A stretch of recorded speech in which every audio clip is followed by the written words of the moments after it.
Now, the union of both of these, this is where the spiritual part comes in. So every time I share with you something practical, I want to also tell you its spiritual root. The union of both is the union of light and vessel, male and female energy. Because we know a child is born when male and female energy come together. Right?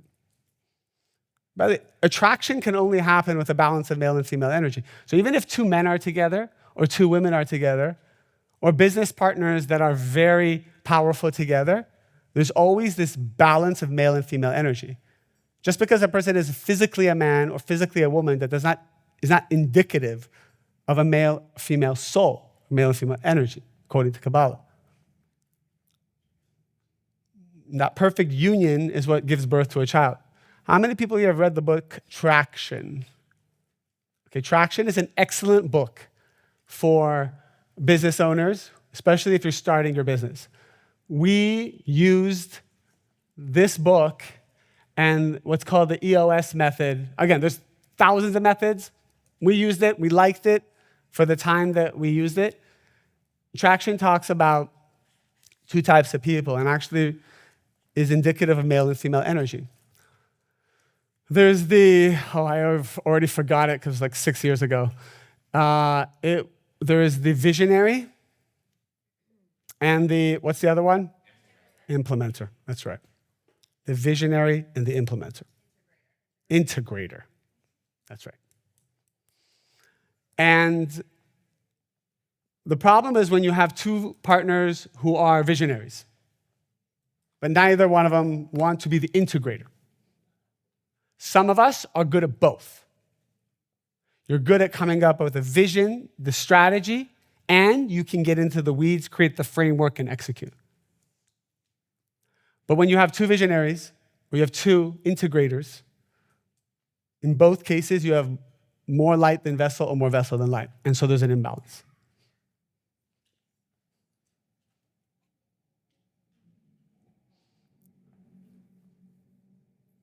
Which gives birth to new life, new success, and new fulfillment. We are not just speaking about generating wealth, by the way. We are speaking about the manifestation of all blessings. Everything in this world needs to have both the light and the vessel. What is good marketing? What does good marketing do? Something that attracts you. If I show you an ad, what am I trying to do? To get your attention. Trying to get your attention. I'm trying to create attention. I'm trying to build your what? Desire. So you know something I learned when creating ads? Our number one product is a hair growth product. It's a multivitamin that has a clinically studied hair growth ingredient. This product, you have the bottle? Who's got the little bottles here? All right. Here, let me show you. This was our first ever product. This is a multivitamin. This multivitamin is so powerful, it's so amazing in every way, that people started to see their hair grow, regrow, stuff happens with this product. And then when I went to my marketing team and I said, oh my God, we're getting thousands of emails, all these reviews, people saying that their hair got thicker, this, that. I said, we should make an ad talking about that. Marketing team said, great. Created hundreds of ads that said, this will help your hair grow. And then introduce the chief dream killer, my legal counsel.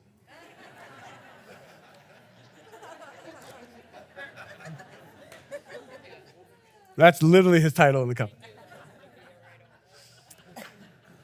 Comes in and he goes, you can't say that. I mean, why can't I say that? So you can't say the word hair growth. There's only one brand that can, and they ran clinical trials, double-blind, placebo clinical trials on a healthy population. Not even on it's like so many rules. Because otherwise everybody hawking stuff saying this does this does that.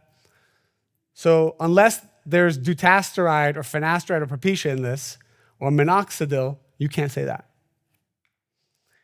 I said, well, that company's saying it. Well, they did clinical trials. So what can I say? said, you can say hair health. Hair health. Okay, so now you see an ad that said, get better hair health. Do you know what my cost per acquisition on hair health was? It was like $200 to acquire a customer on a $60 purchase. Not sustainable. But hair growth, $15. Grow your hair in as fast as 3 weeks. Okay. Tired of having thinning hair with a little picture of like your hand with hair in it in the shower? Does that awaken in you? Hair health awakens small desire, no desire. Okay, somebody eventually, hair health, why not? Multi, okay, maybe I'll try. Hair growth, hair thickness. I want thick hair. See, the FTC knew that these claims are powerful. They build vessels, so they built laws around it. And then you have to prove that it does that. You can't just say it. We have great laws that protect consumers. So if anybody ever says hair growth and there's no clinical behind it, let me know. Send it to the legal team. Why am I sharing this with you? Because then we spent a year looking for a way to change that one word from health to growth. I was willing to spend millions of dollars to change that word because spiritually, I had to find a way to build your desire.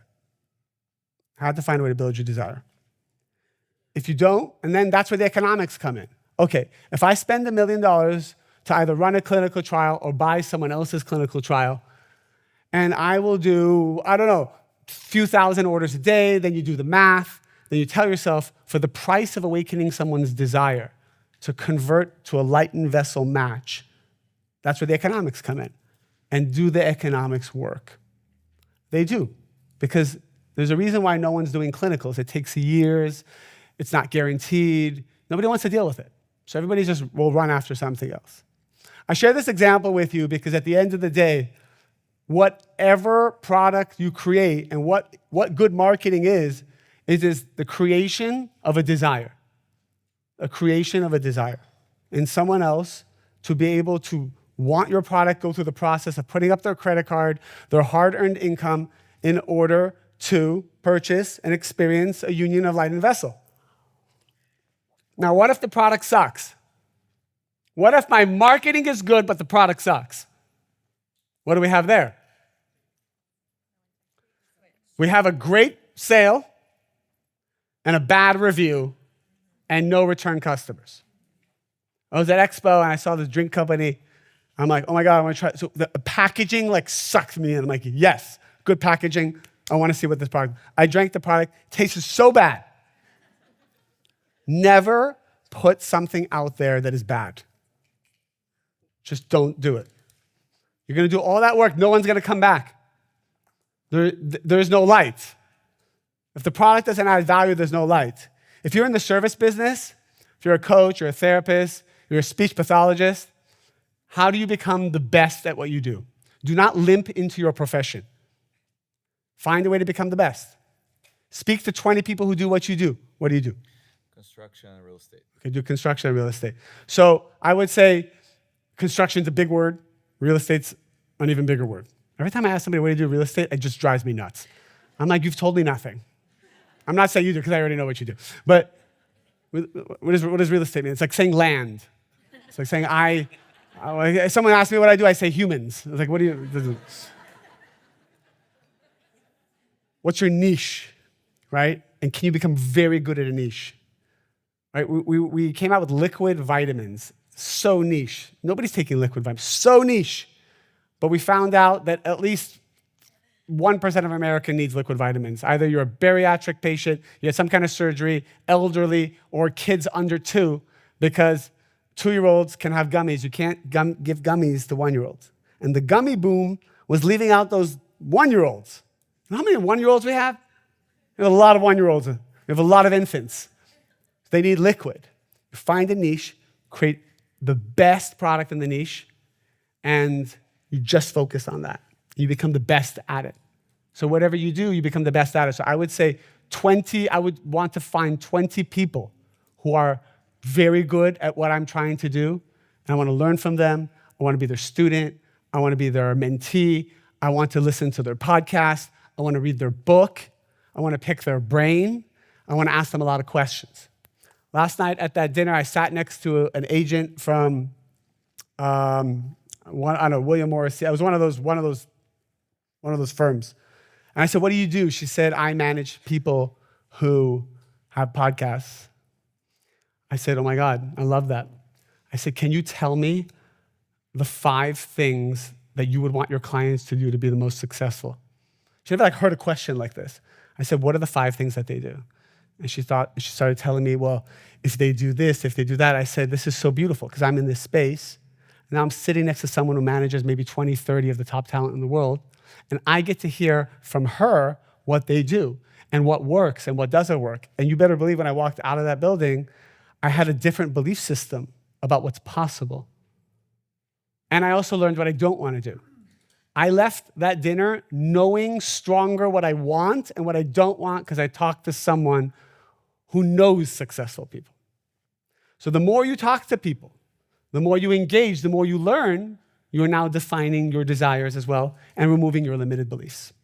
Before I continue to the next slide, take 30 seconds and share the most powerful thing you've learned so far with the person sitting next to you. Please.